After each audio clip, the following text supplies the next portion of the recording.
అనేవాడు వాళ్ళని. జాగ్రత్తగా విన్నారా? నువ్వు ఎప్పుడైతే వాక్యంతో నింపుతావో నువ్వు ఫలించేది ఏముంటుంది? ఏ చెట్టువి? నువ్వు మంచి చెట్టువే. అది యేసుప్రభు టీచింగ్. ఆ తర్వాత చూడండి, కింద ఇంకో మంచి మాట రాశాడు. చదువునేనా? అక్కడే లూకా సువార్త 6వ అధ్యాయంలో ఉన్నాం మనము. సజ్జనుడు 43 అయిపోయింది. 45 46 చదువు. 45 46 చదువు. చూడండి ఆ తర్వాత ఏమంటాడు యేసుప్రభు. సజ్జనుడు తన హృదయమును మంచి ధననిధిలో నుండి సద్విషయములు బయటికి తెచ్చును, దుర్జనుడు చెడ్డ ధననిధిలో నుండి దుర్విషయములను బయటికి తెచ్చును. ఓకే, ముందు పైకి వెళ్ళమా. ఓకే, కిందకి రా. నేను చెప్పు మాట ప్రకారం. నేను చెప్పు మాటల 46 జాగ్రత్తగా వినండి. చాలా ఇంపార్టెంట్. అది చెప్పిన తర్వాత నేను చెప్పు మాటల ప్రకారము మీరు చేయక ప్రభువా ప్రభువా అని నన్ను పిలిచట.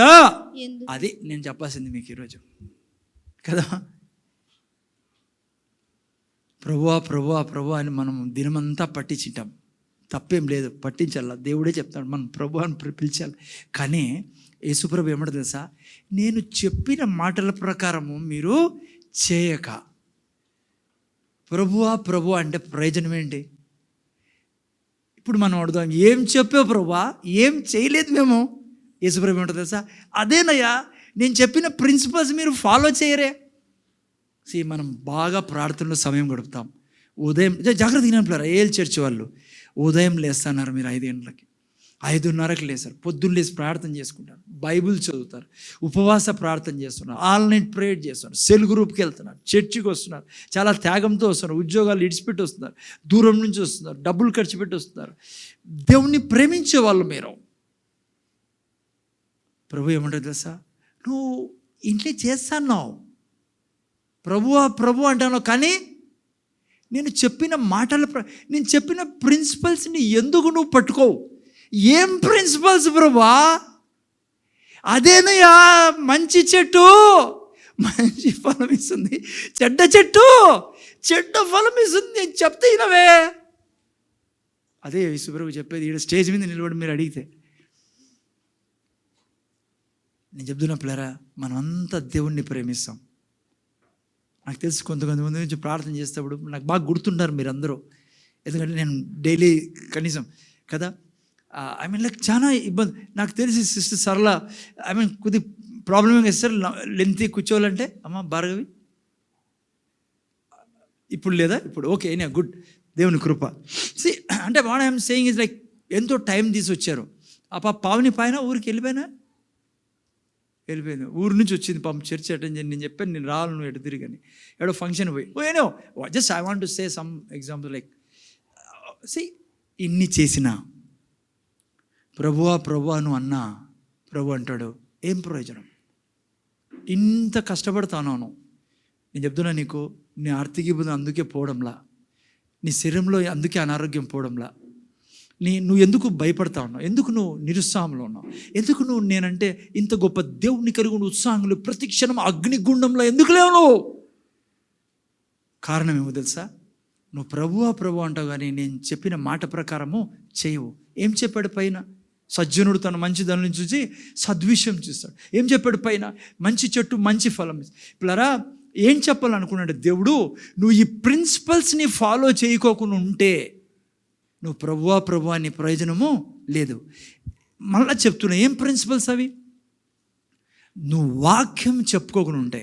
ఎంతోమంది మంచి క్రైస్తవులు నేను చూశాను పిల్ల, గొప్ప గొప్ప దైవజనం చూసా, త్యాగపూరితంగా జీవించే వాళ్ళని చూసా, పాపం అంటే అసహించుకునే వాళ్ళని చూశాను నేను. ఏమైనా ముందు చూడండి, భక్తితో నిండిన అంటారే, లైక్ పర్వతాలు వాళ్ళు. కానీ నేను చెప్తున్నా మీకు, మనం అందరూ స్వర్గానికి వెళ్తాం చచ్చిపోతే, నో డౌట్ అట్ ఆల్. కానీ భూమి మీద నువ్వు ఎన్నో కష్టాలు పడతావు. అదే యేసుప్రభు అంటాండేది. నేను గొప్ప గొప్ప భక్తి పనులు చూశాను కదా. వాళ్ళు ఏమంటారో తెలుసా? దేవుడు రోగం ఇచ్చేదయా, మంచి ఇస్తాడు, చెడు ఇవ్వకూడదా? రెండు తీసుకోవాలా. సాతానికి నువ్వు అన్నం పెట్టినట్లే ఇంటికి పిలిచి. ఎస్, ఆలోచించండి దేవుని గురించి ఎట్లా సృష్టించాడని. ఏమంటున్నాడు బైబిల్లో? ఎప్పుడు యేసుప్రభు ఒకరికి రోగం ఇచ్చాడు చెప్పండి? అసలు పెద్ద పెద్ద ప్రీచర్స్ నేను విన్నాను పిల్లరా. ఐ డోంట్ నో ఎందుకు అలా చెప్పాల్సి వస్తుందో. మీరు చూడండి, యేసుప్రభు ఒక్కరికైనా రోగం ఇచ్చాడా? కొన్ని ఒక్కనికైనా సమస్యలో పడేశాడా? పోనీ ఒక్కడైనా తన మొత్తం జీవితంలో ఏ చెడైనా చేశాడు ఆయన? ఒక్కనికి. సో ఏ ధైర్యంతో, లేదంటే ఏ డాక్టరీన్ నీ మైండ్లో ఉంది? ఆయన్ని పట్టుకొని మాటకి మంచి ఇస్తాడు, అప్పుడు అనుభవించి చెడు ఎందుకు ఇవ్వకూడదు? చెడు ఇస్తాడు ఆయన. నెవర్ ఎవర్ సే చెడు దేవుడు ఇస్తాడని. చెడు నువ్వు తీసుకొస్తావు బయటికి. ఈవెన్ మంచి కూడా నువ్వే తీసుకురావాలా. ఆయన నీకు వాగ్దానం చేశాడు, ఇది జరగాలి. నువ్వు చెప్పాలా, దాన్ని నువ్వు తీసుకురావాలా బయటికి. బైబిల్ అదే అనేది. అది లేకుండా నువ్వు ప్రభువా అంటే ఏం ప్రయోజనం? నువ్వు దీవారాత్రులు ఆ వృక్షంలో ఉండాలి. పేరు నీటి కాలువలో ఎవరన్నా నాటబడిన వృక్షంలో నేను ఉండాలా. అర్థమైందా? అది ఆ యొక్క వాక్యానికి అర్థం, ప్రభువా అని. ఓకే, ఆ తర్వాత చూడండి మళ్ళీ 47-48 ఎంత మంచి మాట అన్నాడు. నా యొద్దకు వచ్చి నా మాటలు విని వాటి చొప్పున చేయు ప్రతి వాడును. చూసారా, చాలా సూపర్ మాట ఇది కూడా. నా యొద్దకు వచ్చి నా మాటలు విని వాటి చొప్పున చేయు ప్రతి వాడును ఎవని పోలియుండును మీకు తెలియజేతును. ఎట్లుంటాడంట? చదువునేనా? వాడు ఇల్లు కట్టెవలనని ఉండి లోతుగా త్రవ్వి బండ మీద పునాది వేసిన వాని పోలియుండును. వరద వచ్చి ప్రవాహము ఆ ఇంటి మీద వడిగా కొట్టినను అది బాగుగా కట్టిబడినందున దాని కదిలింపలేకపోయెను. అయితే నా మాటలు వినియు చేయని వాడు పునాది వేయక నేల మీద ఇల్లు కట్టిన వానిని పోలియుండును. చూసారు పిల్లరా, మళ్ళీ 47 ఏం రాబడింది స్టార్టింగ్లో? నా మాట విని వాటి చొప్పున చేయు ప్రతి వాడును ఎవని పోలియుండునో మీకు తెలియజేతును. ఎవని పోలి ఉంటాడంట? తన ఇంటిని ఏ దాని మీద? బండ మీద కట్టుకున్న వాడి మాదిరి ఉంటాడంట. ఏం మాటలు? మళ్ళా రిపీట్ ఆటకే నేను వాపస్. ఏం మాటలు పిల్లరా? ఇప్పటివరకు నువ్వు విన్నావే డాక్టర్, నువ్వు ఎప్పుడైతే దేవుని వాక్యాన్ని అర్థమవుతుందా పలకడం మొదలు పెడతావు. జాగ్రత్తగా వినలేరా. నిన్న వారము నేను అదే చెప్పాను, నేను మంత్రాలు నేర్పడం లేడా అమ్మా. నేను నిన్న వారం కూడా చెప్పా, మంత్రాలు నేర్పించే సంఘం కాదు, నిన్న సామిని కాదు నీకు మంత్రాలు నేర్పించడానికి. ఎందుకో తెలుసా, చాలామంది అనుకుంటారు 4 సార్లు చెప్పాను సార్, ఏసయ్య తిన్న దెబ్బ చేసి స్వస్థత, ఏసయ్య తిన్న దెబ్బ ఏం కాలేదు సార్, అందుకే ఇడిచిపెట్టేశాను. నేను ముందు చెప్తాండి సార్, పరిశుద్ధాత్మ నాలో ఉన్నాడు, నా శరీరాన్ని బలపరుస్తున్నాడు, నా శరీరంలో నా అనారోగ్యంతో చెప్పాను సార్, మళ్ళీ ఇడిచిపెట్టే సార్, ఏం కాలేదు. అది కాదు ఇక్కడ నేర్పిస్తూ ఉండేది. మంత్రాలు కాదు పిల్లరా, నేను జీవించే విధానం నేర్చుకుంటా ఉన్నాం. నువ్వు జీవించే విధానమే ఇది. ఏంటి? ఆ 2 స్టేజెస్ మర్చిపోద్దు. దేవుడు నీకు వాగ్దానాన్ని ఇచ్చినది దీంట్లో ఈ బుక్లో బైబిల్లో దాచిపెట్టుకునేదానికి కాదు. నీకు ప్రామిస్ కార్డ్ ఇచ్చినది సంవత్సరానికి ఒకసారి తీసుకొని జేబులో పెట్టుకొని బైబిల్లో పెట్టుకునే దానికి కాదు. ఎప్పుడో ఒకసారి నెలకోసారి అక్కడ రాయబడింది కదా, ఆ యొక్క వాగ్దానం ఏదో గుర్తు చేసుకొని ఆనందించేదానికి కాదు.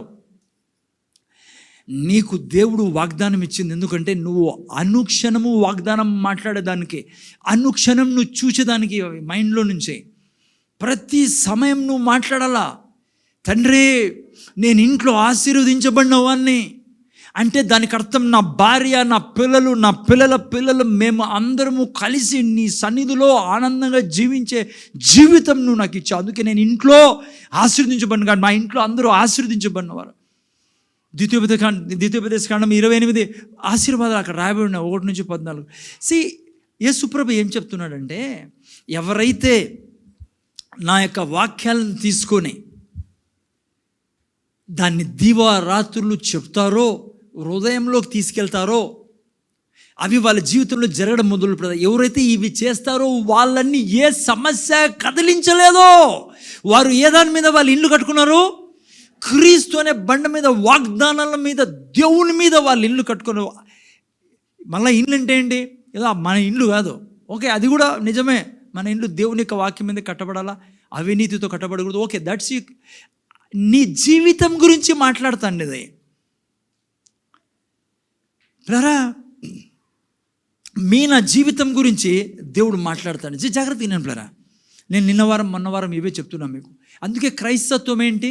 క్రిస్టియానిటీ ఈజ్ ఎ గ్రేట్, గొప్ప ఒప్పుకోలు. క్రైస్తవుడు అనుక్షణం ఒప్పుకోలుతోనే బ్రతకాల. అందుకే నా ప్రొఫెషన్ ఏంటి? Confession is our profession. అందుకే కన్ఫెషన్కి ప్రధాన యాజకుడుగా ఎవరున్నారు అక్కడ? యేసుప్రభు. నువ్వు ఈ ప్రొఫెషన్లో ఉంటే, ఇప్పుడు యేసుప్రభు ప్రొఫెషన్ ఏంటి? నీ కన్ఫెషన్ని నువ్వు ప్రొసెస్ చేసుకునేటట్లు చేసేదానికి ఉండేది ఆయన. అందుకే నీ ప్రొఫెషన్ అయిపోయింది ఇక్కడ. అమ్మా యేసుప్రభు ఏమంటాడు తెలుసా, ఎవరు బండ మీద ఇల్లు కట్టుకున్న వాళ్ళంటే చాలా రకాలుగా దీనికి చెప్తారు. నేను చెప్తున్నా యాక్చువల్ మీనింగ్ ఇప్పుడు మీరు వింటాండి. అది ఆ చెట్టు మొత్తం కాంటెక్స్ట్ అంతా తీసుకొని వచ్చారనుకోండి. సజ్జనుడు కూడా చెప్తూ కిందికి వచ్చి ఏమంటున్నాడు, ఎవరు నా మాట విని దాని ప్రకారం చేస్తారో వారు బండ మీద. నేను చెప్తున్నా, ఏ దయ్యము, ఏ పాతాళం, ఏ స్పిరిట్ కూడా నీ ముందర నిలబడి నీకు భయపడలేదు.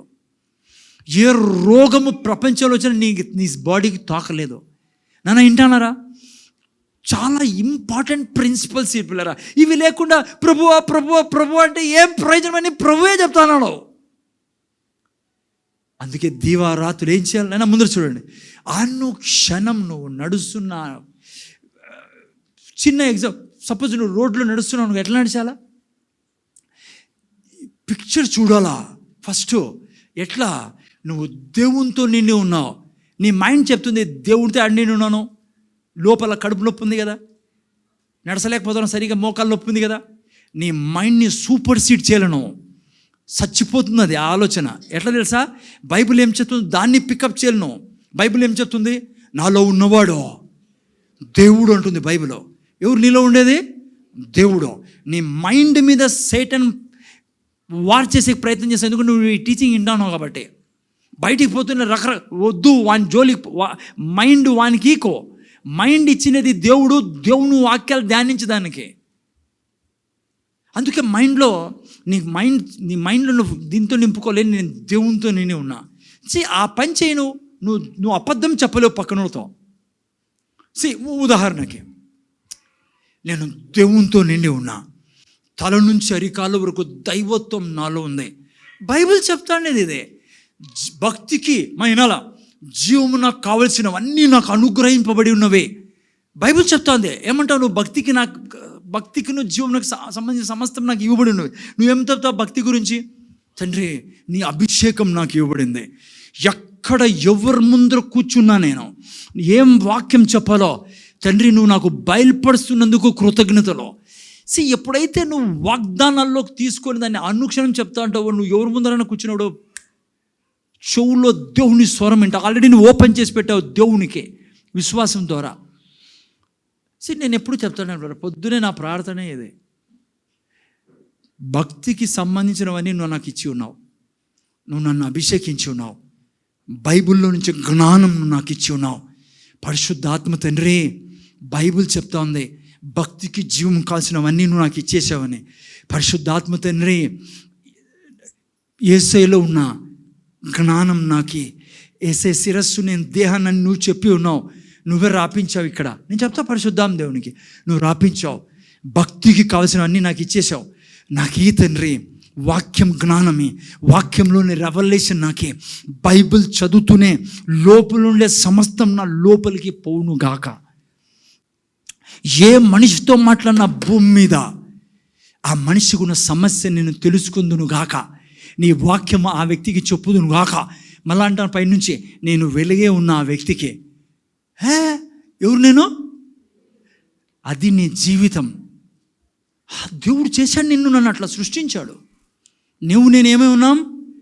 నువ్వు ప్రార్థన అంటే ఊరికి అన్ని రకాలుగా ఏడ్చే టైంలో ఏడ్చాలా, ఇంకొకరి గురించి బాధపడాలి. మ్యాక్సిమం నువ్వు టైం స్పెండ్ చేయాల్సింది ప్రార్థనలో. దేవుని వాగ్దానాలను ఎత్తిపట్టే ప్రార్థన. ఏం చెప్పండి? దేవుని దగ్గరికి దేవుని వాక్యం పంపించడం ప్రార్థన అంటే.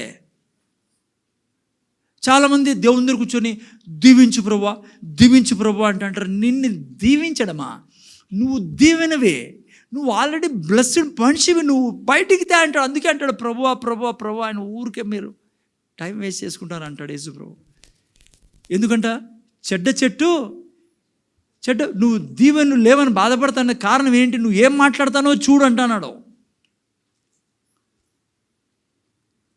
నేను చెప్తున్నా మీకు, ఎవరైతే వాక్యం కన్ఫెస్ చేసే జీవితం అనుక్షణం జీవిస్తారో, నేను ఏంటన్నారా, వాక్యాన్ని అనుక్షణం నువ్వు మాట్లాడతావో, నిన్ను ఎవ్వడు ఈ సృష్టిలో కదిలించలేడు.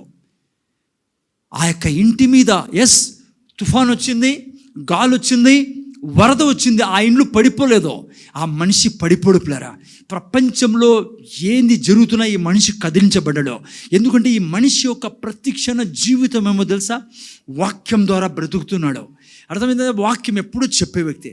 నేను చెప్తున్నా పిల్లరా, మీకు చేతులు జోడించి, నువ్వు బీదరికంలో ఉన్నావు, ఈరోజు బిజినెస్ సక్సెస్ కావడం లేదా, శరీరం ఇబ్బంది పెడుతుందా, పిల్లలు ఇబ్బంది పెడుతున్నారా, వ్యాపారం జరగడం లేదా, నువ్వు కోరికున్న కోరికలు నెరవేరడం లేదా, దేవుని వాగ్దానం ప్రకారం మార్గం ఏమో తెలుసా, నువ్వు వాగ్దానాన్ని తీసుకొని వాళ్ళు నిన్ను చూడొద్దు, నువ్వు జీవితాన్ని కుమ్మరించు. నీ టైం అంతటినే బాత్రూంలో ఉన్నా, టాయిలెట్లో ఉన్నా, నువ్వు ఆఫీస్కి పోతానా, కారులో పోతానా, స్కూటర్లో పోతానా, ఈ యొక్క ధనం గురించి మాట్లాడు దేవుని దగ్గర. ఇరగొట్టు శాపాన్ని, నాశనం చేసి పెట్టు ప్రతి ఒక్క చీకటి ఆత్మల్ని. నువ్వు ఎంత వాక్యం చెప్తావో నువ్వు అంత దురాత్మల యొక్క పని నాశనం చేసి పెడతావు. రెండవది అక్కడ రాయబడింది కదా, నిన్ను ఎవడూ కదిలించలేడు ఈ సృష్టిలో. నీకు ఏ తుఫాన్ రాని, ఏ గాలి రాని, ఏ సమస్యలు రాని, నువ్వు పడిపోని ఇండ్లు మాదిరి పడిపోని జీవితంగా నీ జీవితం ఉంటుంది. అందుకే దేవుడు చాలా మంచోడు అనేది. ఎందుకు చెప్పండి, మళ్ళీ చెప్పండి, ఎందుకు మంచోడు దేవుడు? ఆడపెట్టాడంతా తీసుకెళ్ళి మీ ఆయన జేబులో పెట్టలేదు.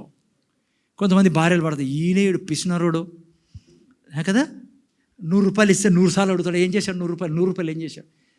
నేను మీ భర్తని తప్పుగా మాట్లాడమని కాదు నేర్పిస్తాను. అదే ఇక్కడ నుంచి నీకు తెలిసిపోయిన సీక్రెట్ ఏంటో, మీ భర్తకే లోన్ ఇచ్చే స్థితికి రావాలను. 50 సార్లు 100 సార్లు చెప్పాలి రోజుకే. అప్పిచ్చేవానిగా చేస్తానో, అప్పు తీసుకునేవాడుగా చేయనో.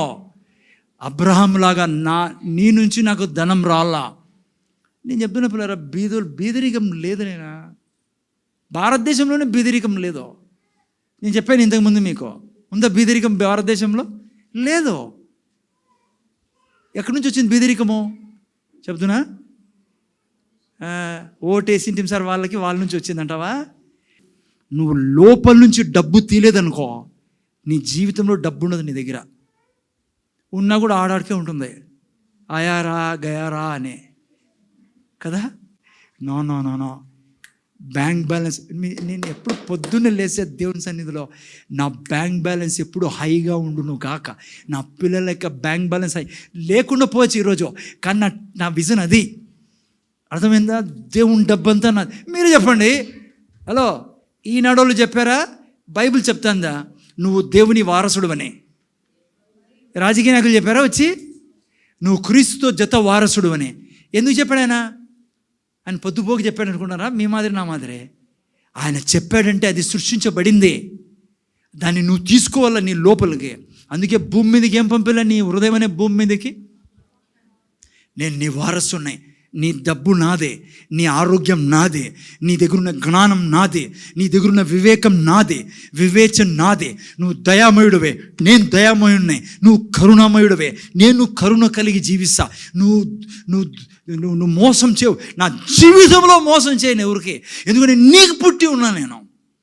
స్వర్గం నిన్ను చూసి ముడిసిపోవాల పిల్లరా. స్వర్గానికి అనుక్షణము ఆనందం ఇచ్చే జీవితం నీదే. దేవుని హృదయం ఉప్పొంగుతుంది. ఆయన చచ్చిపోయినదే నీకు ఆ జీవితం ఇచ్చేదానికి. నేను వింటానవా? ఎందుకు యేసుప్రభు చచ్చిపోయినది? నీకు ఈ భూమి మీద దేవుళ్ళ జీవితం నువ్వు జీవించడానికి, ఆ జీవితం ఇచ్చేదాన్ని చచ్చిపోయినది. నిన్ను స్వర్గానికే తీసుకువెళ్ళాలంటే అనుకుంటే వేరే విధానం ఆలోచించిండొచ్చు ఆయన. క్రైస్తత్వము మతం కాదు ఇది. క్రైస్తత్వం అంటే ఏదో ఏడ్చుకున్నారు, ఇంకా యో అని గొడో అని దేవుని ముందర పడి కథ నో. దేవుడు ప్రిన్సిపల్స్ పెట్టాడు, దాని ప్రకారం దేవుళ్ళ జీవించదానికి ఉండేది. ఎందుకు రారు మన జోలికి ఎవరు? హలో, నువ్వు బంగపోయినా రారు. ఎందుకు తెలుసా? నీ దగ్గర ఉండే రంధ్రాలన్నీ తెలుసు వాళ్ళకి. నువ్వే అప్పులు తీసుకుంటావు ముత్తుడికి పోయి. నువ్వే హలో, మీ ఇంట్లోనే సౌండ్లు వస్తూ ఉంటాయి, గడా బడా అని సామాన్ల సౌండ్. ఎందుకోసారి చర్చికి వాళ్ళు? నేను చెప్తున్నా, బాధపడకండి. ఈజీ వే పెట్టాడు దేవుడు. చూసారా అమ్మ, ఏం చెప్పాడు దేవుడు? రాత్రంతా 7 రోజులు పచ్చి నీళ్ళు తాకుండా ఉపవాసం ఉండు అన్నాడా? ఏం మంత్రగా అనుకున్నావా? దేవుణ్ణి సామ్ అనుకున్నావా? ఇట్లాంటి చెప్పేదానికి నో. ఆయన మరణం ద్వారా జీవమును అది సమృద్ధిగాను నీకు నాకు ఇచ్చాడు ఆయన. ఇప్పుడు నీకు నాకు చాలా చాలా ఆనందకరమైన జీవితం ఇచ్చాడు పిల్లరా. ఆయన నమ్ముకొని కూడా మళ్ళీ మనము దిగులు, చింత, బాధ. నోరును తెరిచి ఇంక నుంచి ఎట్లయితే లడ్డు వేసుకుంటావో ఇక నుంచి లడ్డుగా వేసుకోవాల్సింది. ఏం వేసుకోవాలా? వాక్యం ద్వారా నింపు నిన్ను. జీవజల నదులు నీలో నుంచి ఎప్పుడని చెప్పావా? హలో, ఎప్పుడని చెప్పావా? జీవజల నదులు నా నుంచి ప్రవహిస్తానందుకు కృతజ్ఞతలు తండ్రి. నువ్వు చెప్పాలి ఇంక నుంచి. నా కొలీగ్స్, నా ముందర ఎవరు కూర్చున్నా యేసు నామంలో జీవజల దారులు వారి జీవితంలో నా నుంచి ప్రవహించును కాక. ఇదే నా జీవితం, ఇదే నా బ్రతుకు. నువ్వు చచ్చిపోయి తిరిగి లేచి నాకు ఈ జీవితం ఇచ్చావేసా, నాకు ఇదే కావాలా. ఇదే నువ్వు ప్రార్థనలో చేయాల్సిందే. ఆటికి పోయి కొంతమంది కంప్లైంట్ దేవునికే.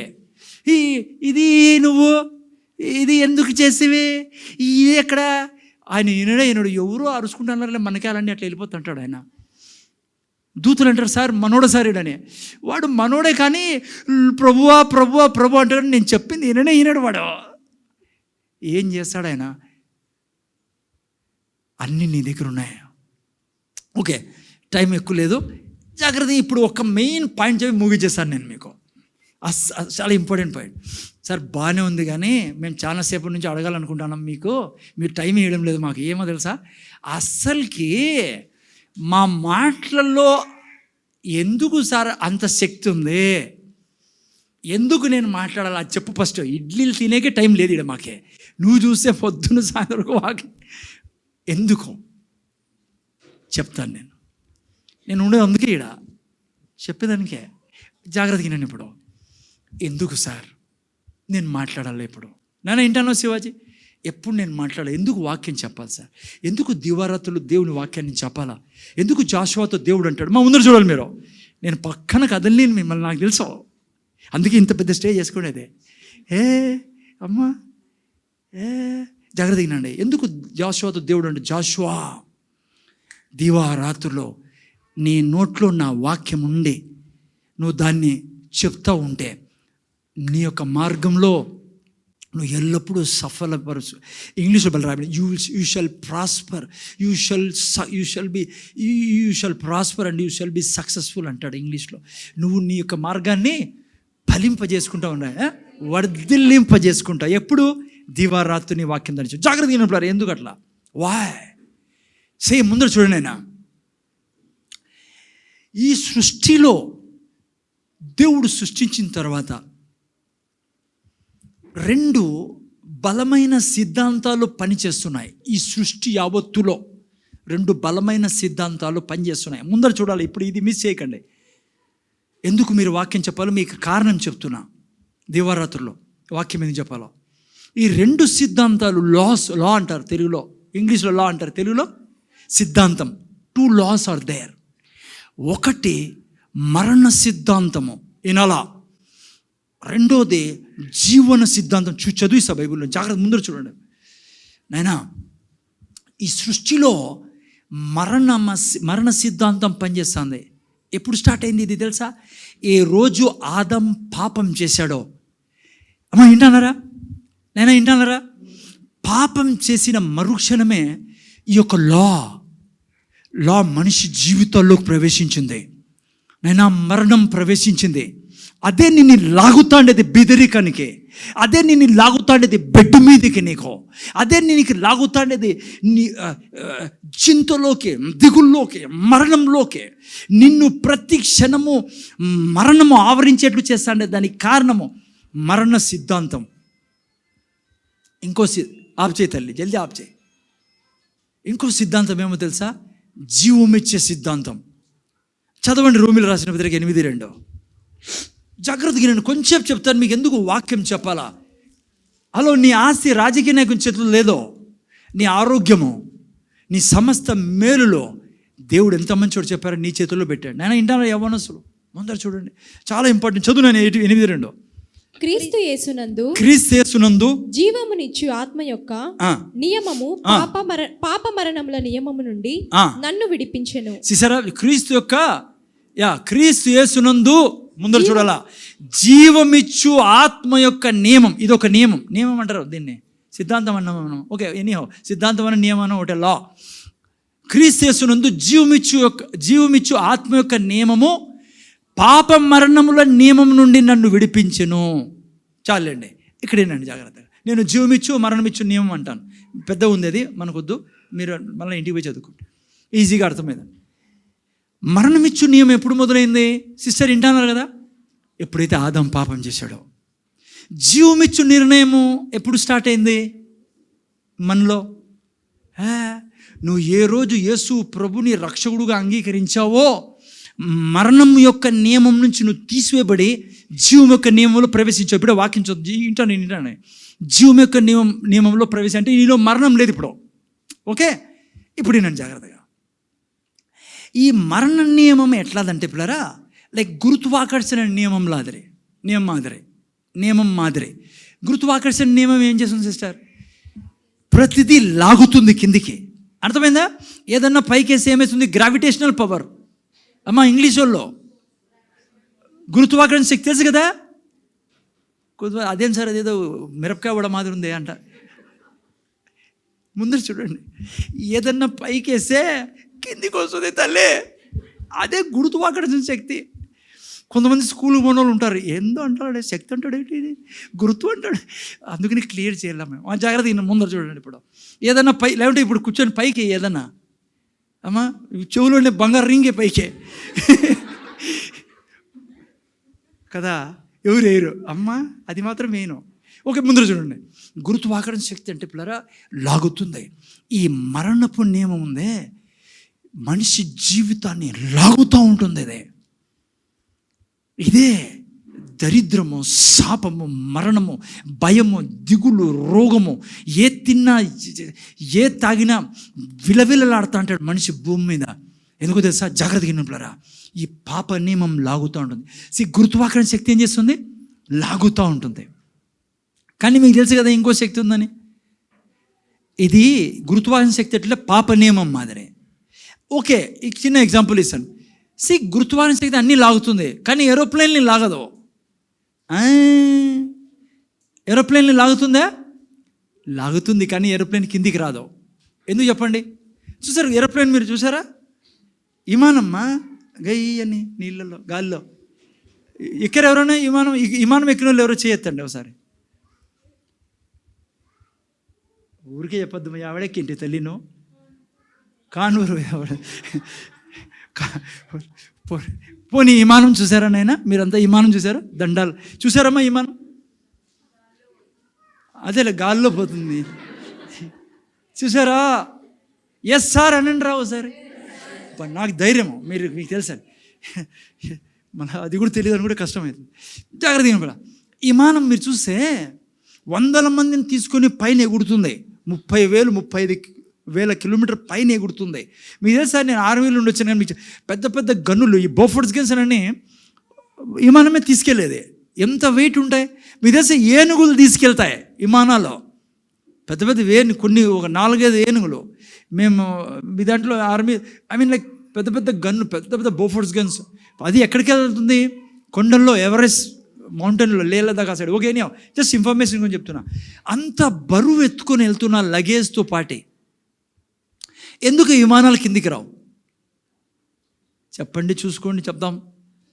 కాదు, ఈ ఉల్టా ఎత్తాను. చెప్పండి, చూసుకుందాం. ఎందుకు రాదు చెప్తున్నా. ఎందుకో ఏనండి.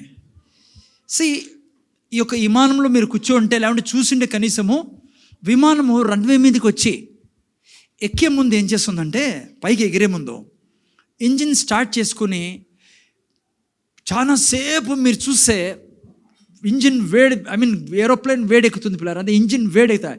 అంటే ఈ సిద్ధాంతాన్ని నాశనం చేయాలంటే ఇంకో సిద్ధాంతాన్ని దానిలో పుట్టించుకుంటుంది.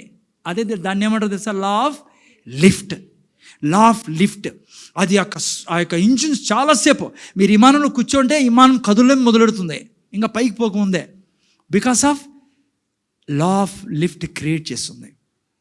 అందుకే ఆ లా ఆఫ్ లిఫ్ట్తో ఎగిరినప్పుడు ఈ యొక్క సిద్ధాంతం ఉందే, ఏది గురుత్వాకర్షణ సిద్ధాంతం, లాగుతుంది. కానీ లాగేదానికంటే దాంట్లో ఎక్కువ శక్తి ఉంటుంది లా ఆఫ్ లిఫ్ట్లో. అందుకనే ఎగిరిపోతున్నది ఎంత బరువు వేసుకున్నా. ఇక్కడ నేను జాగ్రత్తగా ఏ రోజు యేసు ప్రభుని నువ్వు నేను రక్షకుడుగా అంగీకరించామో మనము మరణపు సిద్ధాంతం నుంచి విడిపించబడి జీవపు సిద్ధాంతం ప్రవేశించాం. యోహాను సువార్త 5 చదవండి జస్ట్ ఫాస్ట్గా తీయండి. 5:25-26 ఫాస్ట్గా చదువునైనా. మృతులు దేవుని కుమారుని 5వ అధ్యాయము 25వ వాక్యం చదువునైనా. మృతులు దేవుని కుమారుని శబ్దము విను, గడియ వచ్చుచున్నది. ఓకే, చదువునైనా. తర్వాత ఇప్పుడే వచ్చి ఉన్నది. ఓకే, దానిని వినువారు జీవింతురని మీతో నిశ్చయముగా చెప్పుచున్నాను. తండ్రి ఎలాగూ తనంతట తానే జీవం గలవాడై ఉన్నాడో అలాగే కుమారును తనంతట తానే. 24 చదువురా. 5:24 నా మాట విని నన్ను అది నాకు కాల్సింది. ఇప్పుడు చూడండి 5:24 నా మాట విని నన్ను పంపిన వాని యందు విశ్వాసం ఉంచువాడు. మీరు నేను విశ్వాసం ఉంచామా? ఎవరి మీద? యేసయ్య మీద. ఏం జరిగింది తెలుసా నీకు నాకు? చదువు. నేను ఇప్పుడు నిత్య జీవం గలవాడు వాడు తీర్పులోనికి రాక మరణంలో నుండి, ఇది పాయింట్, మరణంలో నుండి జీవములోనికి దాటి ఉన్నాడని. మనము మరణంలో నుంచి జీవంలోనికి దాటి ఉన్నాం పిల్లరా. అంటే మరణపు నియమం మనలో పనిచేది. ఇప్పుడు దానికి శక్తి లేదు, మనలో పనిచేయదు. మనం ఏం నియమంలో ప్రవేశించాం? జీవపు నియమంలో ప్రవేశించాం. ఏ రోజు? యేసుక్రీస్తు రక్షకుడుగా అంగీకరించిన. టైం లేదు కానీ ఇంట్లో చెప్తాను, జాగ్రత్త వినండి. దేవునిలో ఉన్న జీవం మనలో ఉంది. ముందుకు మీరు చదివితే దేవునిలో ఏ జీవితం ఉందో, జీవం లైఫ్ ఉందో, అదే లైఫ్, జోయల్ లైఫ్ మీలో నాలో ఉండేది. నేను ఏంటన్నా ముందు చూడండి. ఇంకా మీరు ఇంటికి పోయి చదువుకుని 1 యోహాను 5, 11, 12, 13 వాక్యాలు చదివితే అక్కడ ఏం రాబడిందంటే దేవునిలో ఉన్న జీవం యేసు ప్రభులో ఉంది. యేసు ప్రభులో ఉన్న జీవము మీలో నాలో ఉంది. మీలో నాలో జీవం ఉంది. ఇప్పుడు మీరు నేను మరణాన్ని దాటి ఉన్నాం. అంటే సింపుల్గా చెప్తున్నా, మీరు అర్థం చేసుకోవాలని, మీరు నేను ఏరోప్లేన్ మాదిరి తయారైన. ఏరోప్లేన్ మాత్రమే గురుత్వాకర్షణ శక్తిని నాశనం చేసేది, ఛేదించేది ఏరోప్లేన్ మాత్రమే. ఓకే, మీరు లేని ఏరోప్లేన్ మా చేయబడిన. ఉదాహరణకి ఎట్లా? యేసు ప్రభువుని నమ్ముకుంటూనే మరణం నుంచి విడిపించబడ్డ. మరణం మన మీద అధికారం లేదు. మరణానికి ఏ దానికి అధికారం ఉంది? మన మీద జీవానికి. అందుకే మనలో ఏముంది? జీవం ఉంది. అయితే ఒక మాట, ఏరోప్లేన్ అయినంత మాత్రాన ఎగరలేదు. ఎప్పుడు ఏరోప్లేన్ ఎగురుతుంది? ఇంజిన్ స్టార్ట్ చేసి ఆన్ చేసి దాన్ని ఎయిర్ నింపుకోవాలి. అది లిఫ్ట్ ఆ యొక్క శక్తిని నింపుకుంటుంది, అప్పుడు ఎగురుతుంది. నేను చెప్తున్నా మీకు, నువ్వు నేను ఏరోప్లేనే, కానీ నువ్వు నేను వాక్యంతో నింపుకోలేదనుకో, మిమ్మల్ని అన్నావు, హలో ఏం చేయనీదు? ఎగరనీదు. ఏరోప్లేన్ ఎగిరే శక్తి ఉంది. రన్వే మీదకి వచ్చి ఎప్పటివరకైతే దానికి కావలసిన శక్తి అది పొందుకోదో, లక్షల వెయిట్ తీసుకుని పైకి ఎగరలేదు అది. నా జీవితంలో జీవం కలిగిన వారం మీరు నేను. కానీ జీవం ఎట్లా యాక్టివేట్ అవుతుంది? నువ్వు నేను దివారాత్రులు వాక్యం ధ్యానించినాను. నువ్వు నేను మాట్లాడినప్పుడు రోగాన్ని, బీదరికాన్ని, శాపాన్ని, దయ్యాలని, ప్రతి దాన్ని నాశనం చేసుకుంటూ జీవిస్తాం మనం. అందుకే ప్రతి క్షణము ఎగరాలి. నువ్వు పక్షిరాజు వలె రెక్కలు చాపి పైపేకి ఎప్పుడు ఎగురుతావు? నువ్వు వాక్యంతో నేను నింపుకున్నప్పుడు. జాగ్రత్తగా వినండి. ఈ భూమి మీద బలమైన యుద్ధం జరుగుతుంది మనతో. మీకు తెలియకుండానే యుద్ధం జరుగుతుంది. తెలుసా అదేందో? అదేంటంటే సాతాను నీ నోటితో నువ్వు దేవుని వాక్యం చెప్పకుండా, మా ఇంటన్నావా వాక్యం చెప్పకుండా నిరంతరం దీవారాత్రులు నీ జీవితాన్ని శాపమయంగా చేసుకోవాలని నీ నాలుక మీద ఎప్పుడు కూడా మాటలు పెడుతున్నాడు. తెలుసా నీకు ఆ విషయము? చదవండి యాకోబు గ్రంథం 3వ అధ్యాయం 6వ వాక్యం చదవండి. యాకోబు గ్రంథం 3, జస్ట్ ముగిస్తాను ఈ 2 మాటలు. నేను ఎవరన్నా 3:6 చదవండి ఎవరన్నా. యాకోబు గ్రంథం 3. నాలుక అగ్నియే. నాలుక మన అవయవములో ఉంచబడిన పాప ప్రపంచమై సర్వ శరీరమునకు మాలిన్యము కలుగజేస్తూ ప్రకృతి చక్రమునకు చిచ్చు పెట్టును. అమ్మా సిస్టర్, ముందర చూడండి రా, ఎంత పవర్ఫుల్ స్టేట్మెంట్ తెలుసా ఇది. అక్కడ యేసుప్రభు ఏమన్నాడు? సజ్జనుడు తన లోపల నుంచి ధననిధుల నుంచి మంచి తీసుకొస్తాడు. ఇక్కడ వాడు తీసుకురానికుండా ఏం చేస్తున్నాడు? సాతాను మన నాలుక అగ్నియే మన అవయంలో ఉంచబడిన పాప ప్రపంచమై సర్వ శరీరమునకు నీ జీవితాన్ని నాశనం చేసేదానికి సాతాను నీ నాలుక మీద ఏం పెడతాడు? అగ్ని. ఈయన ముందర చూడండి పిల్లరా. సాతానికి ఏ శక్తి లేదు పిల్లరా, మీ మీద నా మీద. మనం ఆల్రెడీ జీవంలో ప్రవేశించున్నాం. యేసయ్య శిరస్సు, మనం దేహము. ప్రతి దీవెనికి అర్హులము. దేవుళ్ళ జీవించడానికి, దేవుని పోలి జీవించడానికి, క్రీస్తుని పోలి జీవించడానికి సర్వము ఇవ్వబడింది. భక్తికి జీవం కాల్సినవన్నీ ఇవ్వబడ్డాయి. సమృద్ధైన జీవితం మనలో ఉంది. నువ్వు నీ నాలుకను సరిగ్గా వాడుకోకుంటే నీ జీవిత చక్రాన్ని నువ్వు కాల్చిపడేస్తావు. రోగంతోనో, శాపంతోనో, బెదిరికంతోనో, మరణంతోనో, నిరుత్సాహంతోనో. అందుకే నాలుక మీద సైతాను నరకంలో ఉండే మాటలు పెట్టనీకూడదు. నేను నీకు తెలుసా, నువ్వు ఎందుకు భార్యతో కొట్లాడుతున్నావు? ఎందుకు నువ్వు భర్తతో కొట్లాడుతున్నావు? ఎందుకు నీ పిల్లలు నీతో కొట్లాడుతున్నారు? ఎందుకు ఇంట్లో బెదిరికం ఉంది? సైతాను నీ నాలుకలో ఉండి అగ్ని పెట్టాడు కాబట్టి ఇన్ని సంవత్సరాలు నీ పరిస్థితి అట్లుండేది. ఆరంభంలో చెప్పా, ఈరోజు నువ్వు ఉండేదానికి కారణము నువ్వు చెట్టులాగా పుట్టిస్తున్న ఫలాలు, నువ్వు మాట్లాడిన విషయాలు ఉన్నాయే, అదే నీకు నీకు వస్తానేది బయటికి. దేవుడు కాదు, ఈవెన్ సైతాను కూడా కాదు పిల్లరా. ఎస్, దేవుడు ప్రయత్నం చేస్తున్నాడు. ప్రభు అంటావు, నేను చెప్పింది చేయవేని. సాతాను ప్రయత్నం చేస్తున్నాడు నీ నాలుక మీద నరకంలో ఉండే మాటలు తెచ్చి పెట్టాలని. ఎందుకంటే వానికి తెలుసు నీ హృదయము భూమి, దేవుడు ఇచ్చిన భూమి. వానికి తెలుసు ఏ మనిషి దేవుని వాగ్దానాలు మాట్లాడతాడో, వాక్యం మాట్లాడతాడో, ఆ వ్యక్తి నిరంతరము ఫలిస్తాడు. వాడిపోని వృక్షంలోనే ఉంటాడు. నీటి కాలంలో ఎవరో నాటబడిన వృక్షంలో ఉంటాడు. ఇంటన్నారు నాయన. 14 నుంచి చదవండి, అదే అధ్యాయంలో ఏం రాయబడిందో. అయితే మీ హృదయంలో సహింపనలవి కాని మస్తరమును. ఎక్కడ? నీ హృదయంలో. వాడెప్పుడు నీ హృదయంలో ఇవే వేసేది. కోపము, క్రోధము, ద్వేషము. ఎందుకు కొట్లాడుతున్నావు? ఎందుకు చెడ్డ మాటలు మాట్లాడుతున్నావు? ఎందుకు వ్యాపారం చేయలేవు? ఎందుకు అన్సక్సెస్ఫుల్ నువ్వు? ఎందుకు తెలుసా? నువ్వు నోటిని వాడడం లేదు దేవుని వాగ్దానాలు చెప్పేదానికి. అవి వాడి ఈరోజు నీ జీవితం అలా తయారైంది. వాడు ఏం చేస్తున్నాడు? చదువునేనా? మస్తరమును వివాదమును ఉంచుకొనిన వారైతే అతిశయపడవద్దు, సత్యమునకు విరోధముగా అబద్ధమాడవద్దు. ఈ జ్ఞానము పైనుండి దిగివచ్చినది కాక. ఎక్కడి నుంచి దిగివచ్చింది ఈ జ్ఞానం? ఏది? కొట్లాట్లు, శరీరకారాలు. నేను వింటానరా? కామము, క్రోధము, మదం, ఆశ్చర్యము, అబద్ధాలు లాంటి పాపపు కార్యక్రమం అంతా ఉందే, ఇది పైనుంచి వచ్చినది కాదు. పైన లేదు. ఇది కొట్లాట్లు పైన లేవు, బీదరికం పైన లేదు. స్వర్గంలో దేవుని కోరిక ఏం తెలుసా? స్వర్గంలో తన చిత్తం నెరవేర్చబడినట్లు ఇక్కడ నెరవేర్చబడాలని. కానీ ఎందుకు నెరవేర్చబడడం లేదు నీ శరీరంలో, నీ కుటుంబంలో, నీ జీవితంలో? ఎందుకంటే వాడు నీకేం చేస్తున్నాడు చూడండి. ఏలైనగా ఈ జ్ఞానం పైనుండి దిగి వచ్చినది కాక భూ సంబంధమైనది, ప్రకృతి సంబంధమైన దయ్యాల జ్ఞానము.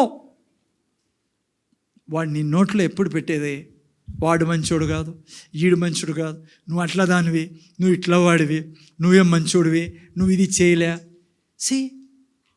ఇట్లా ఈ మాటలన్నీ నువ్వు అనుకుంటానో ఏదో మాట్లాడేస్తానలే, ఏదో అంటిలే. నో, నీ ప్రతి మాట నరకానికి చాలా అవసరం. నువ్వు నెగిటివ్ మాట్లాడే ప్రతి మాట ద్వారా నీ జీవితానికి చిచ్చు పెట్టేస్తాడు వాడు. ఎంతమంది జీవిత చక్రమే చిచ్చుగా అగ్గి పట్టింది తెలుసా మీకు? దేవుని బిడ్డల గురించి మాట్లాడుతాండేదే.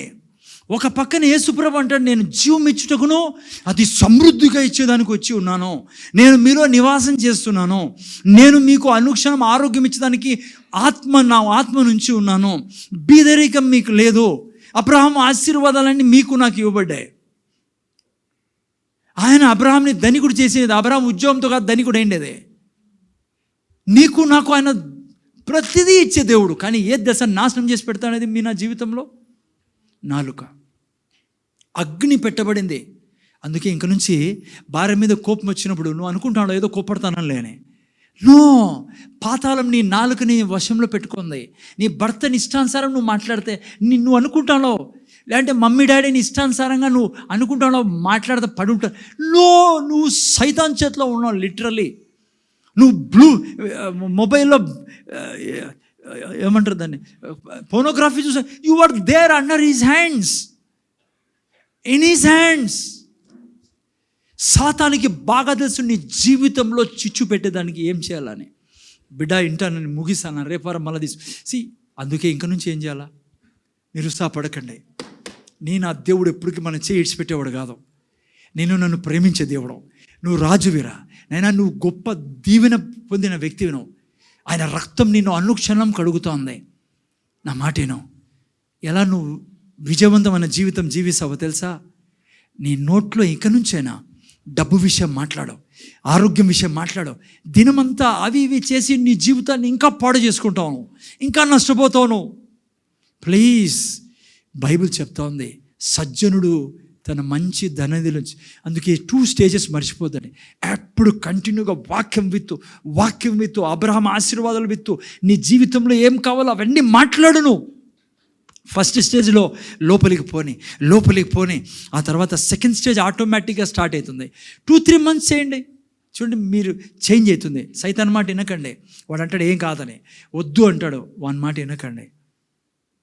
నేను స్టాప్ చేస్తానా? యేసుప్రభుకి ఎందుకు దయాలు భయపడేటివి? యేసుప్రభుకి ఎందుకు రోగం లోబడేది?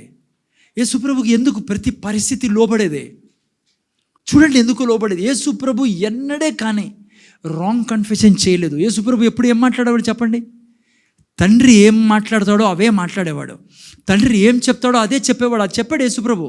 నేను తండ్రి ఏం చేస్తాడో అదే చేస్తా, ఏది చెప్తాడో అదే చెప్తాను. ఎన్నో కష్టాలు వచ్చాడు యేసుప్రభు మీదకి. సాతాను నలు దిక్కుల నుంచి కష్టాలు తెచ్చాడు యేసుప్రభు మీదకి. కానీ యేసుప్రభు నోట్ల నుంచి ఏమొచ్చింది తెలుసా? తను ఏమై ఉన్నాడో దేవుని దృష్టిలో అదే మాట్లాడేవాడు. నేను చెప్తున్నా బిడ్డ, భయం వేస్తుందా? చెప్పు, ధైర్యం గల ఆత్మను నాకు ఇచ్చిండేదే. దేవుడితో నిండి ఉన్నా, కనికరంతో. నీ భర్త మీద కోపం వచ్చింది అనుకో, నేను జస్ట్ 1 నిమిషం, ఎందుకంటే మీరు డిస్కరేజ్ భర్త మీద కోపం వస్తుంది, ఏం చేస్తావు? చాలాసార్లు ఏంది నా జీవితం, నేను కోప్పడకూడదు అనుకుంటే కూడా అతనంటే కోపం వస్తుంది, ఆమె అంటే కోపం వస్తుంది. ఏం చేయాలి తెలుసా? నువ్వు దాన్ని ఎరగొట్టేదానికి, తండ్రి నువ్వు ఎంత దయామయుడవో నేను అంత దయామయుడు. ఎందుకు? నేను నీకు పుట్టి ఉన్నా, నువ్వు శిరస్సువి, నేను దేహాన్ని. అంటే నీలో ఉండే గుణం నాలో ఉన్నాయి, నీలో ఉండే నేచర్ నాలో ఉంది, నీలో ఉండే క్యారెక్టర్ నాలో ఉంది. నైనా నువ్వు దయాళుడవే, నేను దయాళుడని. నువ్వు కనికరపూర్ణి, నేను కనికరపూర్ణి. నువ్వు ఎంత ప్రేమిస్తావో నేను అంతే ప్రేమిస్తా మనుషుల్ని. నేను మీకు ఛాలెంజ్ చెప్తున్నా దేవుని వాక్యం మీద. కొద్ది కాలంలోనే ఏ మనిషిని చూసినా నీకు అసహ్యం అనేది ఏదో, నేను ప్రాక్టికల్గా అనుభవించి చెప్తాను. నీ కథ కాదు ఇదే జీవించే విధానం. ఇది లేకుండా ప్రభువా ఉపాధి చేసినా కూడా నాకు కోపం తగ్గలేదు. నాకు ఎందుకు నా భార్యని అట్లా అంటాను నేను, ఎందుకు నా భర్త అట్లా, ఎందుకు నేను డబ్బులు లేవు అంటే, ఎందుకు నేను ఇట్లున్నా, ఎందుకు భయం వేస్తే, ఎందుకు సక్సెస్ కావడం, ఎందుకు బిజినెస్, ఎందుకు ఐడియాస్ రావడంలా. నేను చెప్తున్నా నీకు, యేసయ్యా నువ్వు శిరస్సు, నేను దేహాన్ని. నీలో ఉండే బ్రిలియన్సీ నాలో ఉంది, నీలో ఉండే థాట్స్ నాలో ఉన్నాయి. ఇది నా జీవితం.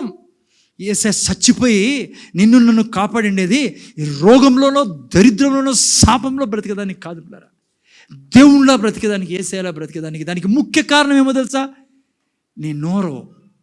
దేవుడు ఎక్కడ పెట్టాడు నీ శక్తి అంతటిని? నాలుకలో. ఒకడు తన నోటి ఫలము చేత బ్రతుకుతాడని రాయబడింది బైబిల్లో. ఒకడు తన నోటి ఫలము చేత తన కడుపుని నింపుకుంటాడని రాయబడింది. అదే యేసు ప్రభు ఈ భూమి మీదకి వచ్చి ప్రీచ్ చేసింది. అందుకే విశ్వాసం నడిచేవాడు ఏం చేస్తాడు? దర్శనం కలిగి ఉంటాడు. ఆ దర్శనాన్ని ఎప్పుడు ఏం చేస్తాడు? దేవుని వాక్యం ద్వారా. ఏం దర్శనము? దయాళుడుగా జీవించాలి. నేను దయాళునికి పుట్టిండేదే, దయానికి కాదో, దయాళుడికి. నీ నోట్లో ఎప్పుడు ఏముంటుంది? నేను దయాళుడనే. ఈవెన్ నీకు ఈరోజు కోపము, ఉద్రేకం ఉన్నా ఆత్మఫలాల గురించి మాట్లాడు. చెప్పేవాడన్నా నేను ఎప్పుడు చెప్తాను, నేను I'm full of love, peace, joy, goodness and kindness, gentleness is mine. I'm kind as God is kind, I'm a gentle as God is gentle. నా దేవుడు చెప్పాడు నా కోసం ఇదే. దయ్యాలు ఏమన్నా మాట్లాడి నా గురించి డిస్కరేజ్ చేయని ఇతరులు వచ్చి నువ్వు చాలా దుర్మార్గుడివి, చెడ్డోడివి, నేను పోయి దాని గురించి నిరుత్సాహం, తప్పు చేసి సారీ చెప్పాలా, రూమ్లో వాకిలు వేసుకొని, నేను కనికరపూర్ణుని, నా దేవుడు ఎంత కనికరుడో నేను అంత నేను దేవునికి పుట్టిన దయ్యానికి కాదు, కుళ్ళు కలిగి ఉండదానికి. తండ్రి ఉదార స్వామి నాది, I'm full of love, full of Joy. నీకు చూడు ఈ ప్రపంచంలో, అందుకే యేసుప్రభు అన్నాడు, తుఫాను వచ్చినా ఏమొచ్చినా ఆ ఇండ్లు కదలదు. ఎందుకంటే ఆ ఇండ్లు యాదాని మీద కట్టబడింది. ఏంది బండ తెలుసా? దేవుని వాక్యం. దేవుడు బండే ఉన్నాడు, దేవుని వాక్యం బండ, దాని మీద ఇండ్లు కట్టును. సృష్టిలో ఏది నేను ఆపలేదు, ఏది ఎరగొట్టలేదు నిన్ను. అర్థమైందా? సో అటువంటి జీవితం. కళ్ళు మూసుకొని ప్రాణం చేసుకొని, తండ్రి నీ కృతజ్ఞతలు విన్న ఈ మాటలు ఏమాత్రం మర్చిపోకుండా సాయం చేయండి. ఇది లేకుండా ప్రభువా ప్రభు అంటే ప్రయోజనం లేదన్నావు. ఇవి లేకుండా మేము మా ఇంటిని, మా జీవితాన్ని, మా యొక్క పరిస్థితుల్ని, మా యొక్క ప్రతి ఒక్క దీవెన బండ మీద కట్టుకోలేం. సాతాను కాసుకొని ఉన్నాడు తండ్రి, పాతాళం నుంచి అగ్ని పెట్టాలని. తండ్రి సహాయం చేసినందుకు వందనాలు. విన్న మేము నీ కృప ద్వారా జీవిస్తాం, జ్ఞానంతో ఈ విన్నది అనుక్షణం పాటిస్తాం. మీరు సాయం చేయమని యేసు నామములో వేడుకొచ్చున్నాం తండ్రి, ఆమేన్. మన స్థావరం